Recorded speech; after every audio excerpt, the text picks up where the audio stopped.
Hi guys, I am here at Tokyo Station and I'm heading to Kurihara City in Miyagi Prefecture, and I'm gonna be staying there for 1 week in Kurihara City.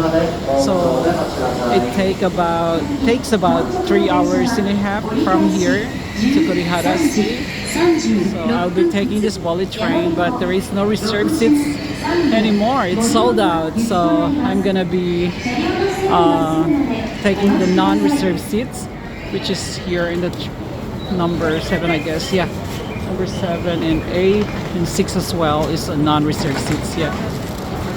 All right. Reserved seats. Okay. 午後新幹線ご利用いただきましてありがとうございました。